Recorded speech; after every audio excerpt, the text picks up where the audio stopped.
오늘 우리에게 주시는 하나님의 말씀은 사도행전 21장 1절에서 14절까지의 말씀입니다. 하나님의 말씀을 봉독하겠습니다. 우리가 그들을 작별하고 배를 타고 바로 고스로 가서 이튿날 로도에 이르러 거기서부터 바다라로 가서 베니게로 건너가는 배를 만나서 타고 가다가 구브로를 바라보고 이를 왼편에 두고 수리아로 항해하여 두로에서 상륙하니 거기서 배의 짐을 풀려 함이러라. 제자들을 찾아 거기서 2일을 머물더니 그 제자들이 성령의 감동으로 바울더러 예루살렘에 들어가지 말라 하더라.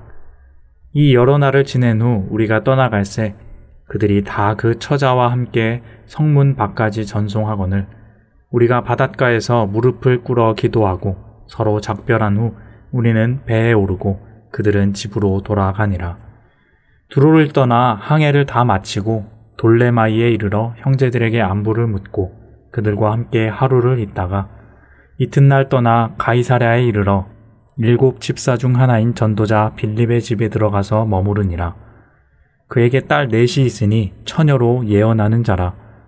여러 날 머물러 있더니 아가보라 하는 한 선지자가 유대로부터 내려와 우리에게 와서 바울의 띠를 가져다가 자기 수족을 잡아매고 말하기를 성령이 말씀하시되 예루살렘에서 유대인들이 이같이 이 띠 임자를 결박하여 이방인의 손에 넘겨주리라 하거늘 우리가 그 말을 듣고 그곳 사람들과 더불어 바울에게 예루살렘으로 올라가지 말라 권하니 바울이 대답하되 여러분이 어찌하여 울어 내 마음을 상하게 하느냐.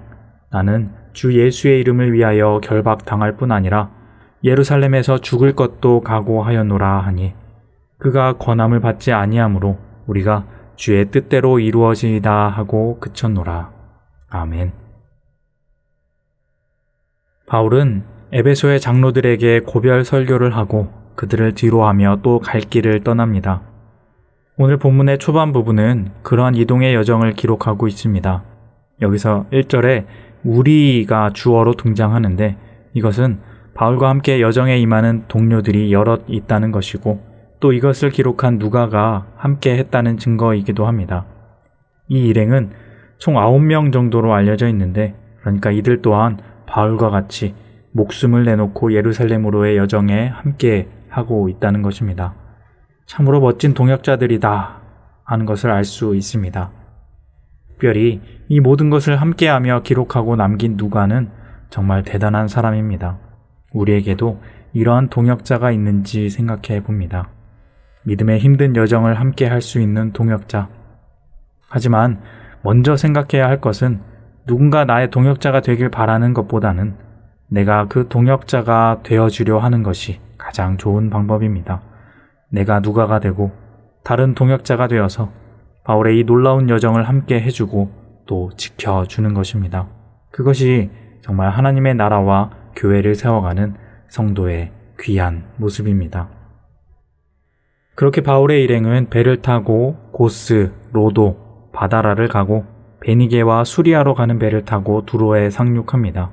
바울의 목적지는 예루살렘이었지만 거리가 너무 멀었고 그 시대에는 먼 거리 직항의 배는 없고 중간에 계속 들려서 항해의 짐을 싣고 내리는 그런 작업을 반복하는 배의 일정에 따라서 멈추고 기다리기를 반복해야 했습니다. 그렇게 두로에 상륙했는데 두로에서는 배가 7일 정도 머무르게 되었습니다. 그 기간 동안 기다려야 하는데 그때 바울과 일행들은 두로에 있는 제자들을 찾았습니다. 두로에도 예수님을 믿는 제자들이 있었습니다. 처음부터 이곳에서 예수님의 말씀을 듣고 제자가 되었던 사람들이었는지 아니면 바울의 복음을 듣고 이곳으로 이동한 사람들이었는지 그 정확한 정보는 알 수 없지만 이들은 성령이 충만한 예수님의 제자였습니다. 이 제자들을 만나 그곳에 머무는데 이 제자들이 성령의 감동이 되어 그 되어질 일들을 알게 됩니다. 그래서 바울에게 예루살렘으로 가지 말라 합니다.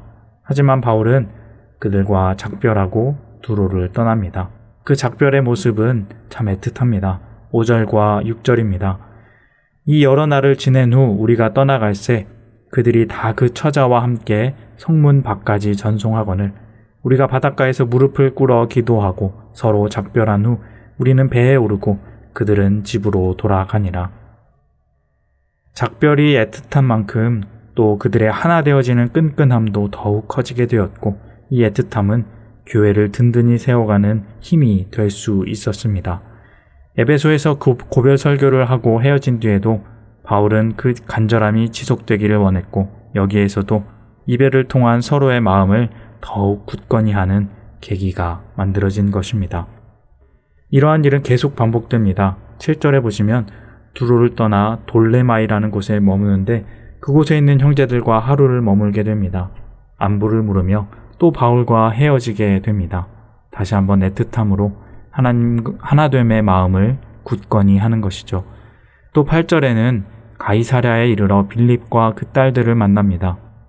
7 집사 중 하나라고 번역되어 있는데 이것은 잘못된 번역이고 헬라어 원문에는 집사라는 말이 없습니다. 그러니까 바로 말하면 7 사역자 중 하나인 빌립의 집에 갔는데 그 4명의 딸들은 다 처녀인데 예언을 합니다. 예언에는 남녀노소가 불문합니다. 특정한 성별이나 위치가 예언을 할 수 있게 하는 것이 아니라 하나님의 영이 함께하면 하나님이 주신 그 언어를 대언하는 예언을 할 수 있게 되는 것입니다. 그것은 지금 우리도 마찬가지입니다. 빌립 집의 딸들을 만나고 그 집에 여러 날 머물러 있는데 또 예언자가 찾아옵니다. 아가보라는 예언자가 옵니다. 이 사람은 예루살렘에서 활동한 예언자로 사도행전 11장에서 천하에 들 큰 흉년을 예언한 선지자입니다. 그 예언은 그대로 이루어졌습니다. 그 능력의 예언자가 이제 이곳에 와서 바울에게 예언하고 있는 것입니다. 11절입니다. 우리에게 와서 바울의 띠를 가져다가 자기 수족을 잡아매고 말하기를 성령이 말씀하시되 예루살렘에서 유대인들이 이같이 이 띠 임자를 결박하여 이방인의 손에 넘겨주리라 하거늘. 이 말을 듣고 사람들은 계속해서 바울에게 가지 말라 합니다. 하지만 바울은 이렇게 말합니다. 13절 말씀입니다. 바울이 대답하되 여러분이 어찌하여 울어 내 마음을 상하게 하느냐. 나는 주 예수의 이름을 위하여 결박당할 뿐 아니라 예루살렘에서 죽을 것도 각오하였노라 하니. 참 대단한 복음을 위한 열정과 각오입니다. 정말 본받을 만합니다. 하지만 한편으로는 이렇게 생각해 볼 수 있습니다. 에베소의 장로들을 만났을 때부터 지금까지 여러 곳을 거쳐오면서 바울은 성령의 감동을 받은 제자들을 많이 만납니다. 그들이 하나같이 말하기를 예루살렘에 가면 큰 화가 있으니 가지 말아라 하는 것입니다. 그냥 하는 말도 아니고 성령의 감동받은 사람들, 성령 충만한 사람들이 말합니다. 빌립의 딸들도 예언을 하니 그렇게 이야기했겠죠. 그리고 권위가 있는 예언자 아가보도 와서 예루살렘에 가면 잡힐 것이다 이렇게 이야기하는데 바울은 계속해서 그곳에 굳이 가고자 하는 것입니다. 성령이 말씀하시는 것일 수도 있는데 바울은 왜 그렇게 고집을 피울까 하는 생각이 들게 됩니다. 굳이 잡혀서 죽으러 예루살렘으로 가지 말고 여기서 더 다른 곳을 돌아다니며 예수님의 복음을 전하는 것이 하나님의 뜻이 아닐까. 예전에도 이런 일이 있었습니다. 성령이 가라 하지 말라 해서 가는 길에 방향을 바꾼 적이 있던 바울입니다. 하지만 이번에는 아무리 주변에서 반복해서 이야기해도 성령의 감동으로 말해도 바울은 꿋꿋합니다. 바울은 왜 이렇게 했을까요? 성령을 거스르는 것은 아닐까요? 이에 대한 답은 14절에 있습니다. 그가 권함을 받지 아니하므로 우리가 주의 뜻대로 이루어지이다 하고 그쳤노라. 주의 뜻대로 이루어지이다. 주님의 뜻이 있다는 것입니다. 이 말은 어디서 많이 들어본 말입니다. 그렇습니다. 예수님의 겟세마네 동산에서의 기도입니다. 할 수만 있다면 이 잔을 내게서 돌리시옵소서. 그러나 나의 원대로 마시옵고 아버지의 뜻대로 이루어지게 하소서. 바울은 알았습니다. 아니 모든 성령 충만한 제자들은 알고 있었습니다. 성령이 알려주시는 것은 알려주시는 것이지만 그리고 나의 뜻과 사람들의 뜻이 이러할지라도 정말 하나님의 뜻은 다른 곳에 있을 수 있다 하는 것입니다. 나의 생명을 아끼고 동역자의 생명을 아끼는 것은 중요하지만 그래서 그렇게 가지 않았으면 하지만 그런데 정말 하나님의 뜻이 그러하다면, 주의 뜻이 그러하다면 그렇게 이루어지기를 원하는 것입니다. 바울도, 이별하는 모든 제자들도 그런 마음으로 바울을 말렸고 또 그런 마음으로 가기를 재촉했던 것입니다. 그것이 바로 초대교회 성도들이 가지고 있었던 예수님의 마음입니다. 십자가를 지신 희생의 사랑, 바로 그 복음의 사랑으로 바울은 지금 나아가고 있습니다.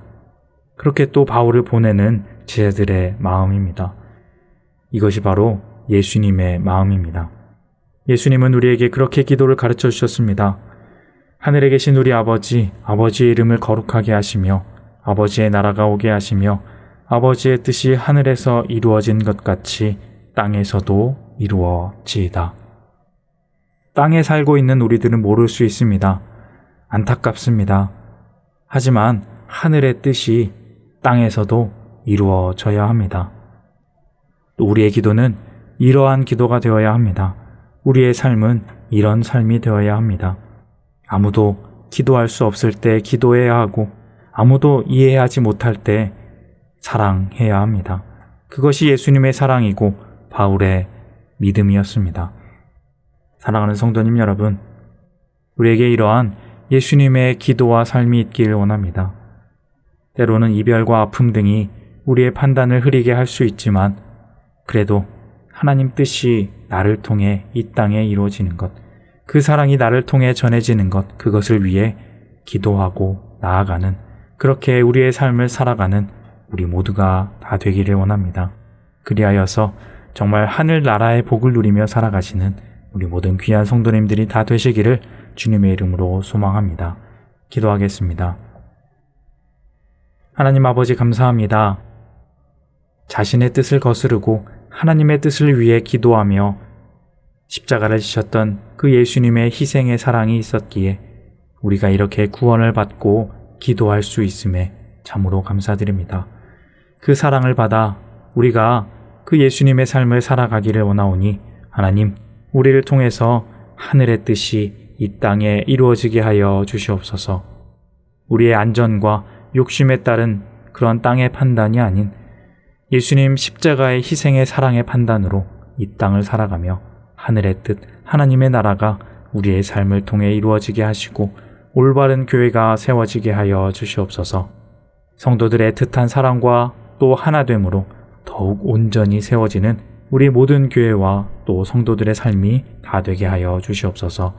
예수님의 이름으로 기도합니다. 아멘.